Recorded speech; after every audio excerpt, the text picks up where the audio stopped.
যেই কৃষককে আপনি দেখছেন এখানে সে মরিচের চারা রোপণ করবে।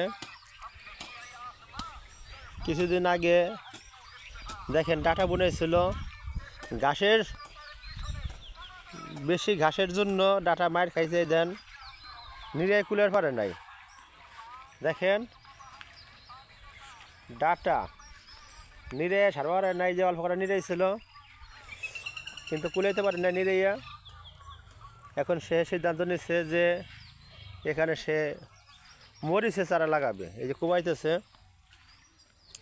তার সিদ্ধান্তটা ভালো, কারণ নিরেনো যেই কিষান লাগবে সেই ডাটা ওইলে সেই দাম উঠবে না, কিন্তু যদি মরিচ লাগায় কুবাইয়া মরিচ শেষের দাম উঠে যাবে, আরও লাভবান হবে।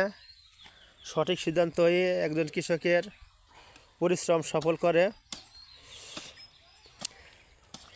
সে এখন প্রাকৃতিকভাবে বর্তমানে আগে আদিম যুগের সেই কোদাল নিয়ে নেমে গেছে। এখানে আশেপাশের জমিতে ফসল, এই জন্য কলের লাঙ্গল বা টিলার আনা সম্ভব না দেখে সে কোদাল দিয়ে কুয়াইতেছে। যদিও পরিশ্রম বেশি হইতেছে, তারপরে কোদালের কোপ হইল সবচেয়ে ভালো। কোদালের কোপে ফসল বেশি হয় টিলারের চেয়ে, এটা খাটনি বেশি হইলেও আগাছা একবারে দমন হয়ে যায়। দেখেন,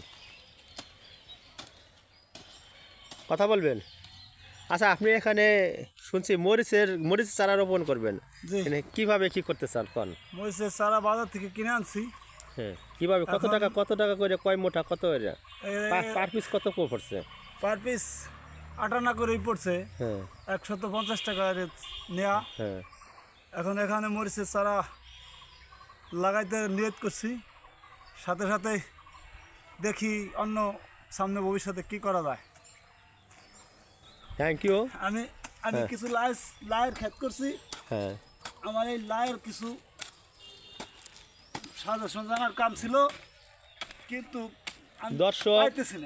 দর্শক এই কৃষক বিরাট বড় একটা লাইয়ের ক্ষেত করছে। যদিও ভিডিওটা আমি দিছি, হয়তো তাকে দেখাই নাই। ভিডিওটা খুব সুন্দর, লাউ অনেক বড় বড় লাউ হয়ে গেছে। আমার পেজে গেলে, প্লাস টিভি পেজে গেলে আপনি লাউয়ের ক্ষেত দেখতে পারবেন যে কীটনাশক কীভাবে দমন হয়। আপনাদের লাউ গাছ বা কুমড়ে গাছের ছোট জালি বাইরে এলে যে পোকায় দমন করে এলো, পোকার জন্য লাউ ধরে না বা লাউ বা কুমড়ো নষ্ট হয়ে যায়, সেটার সে প্রতিকার সে আছে। সে কীভাবে প্রতিকার করছে সেটা পরের ভিডিওতে জানাবো। আজকে এই পর্যন্তই। এখানে মরিচ চারা রোপণ করবে, মরিচের ভিডিও আপনারা আমার প্লাস টিভির সাথে থাকেন এবং মরিচের ভিডিও দেখতে পারবেন।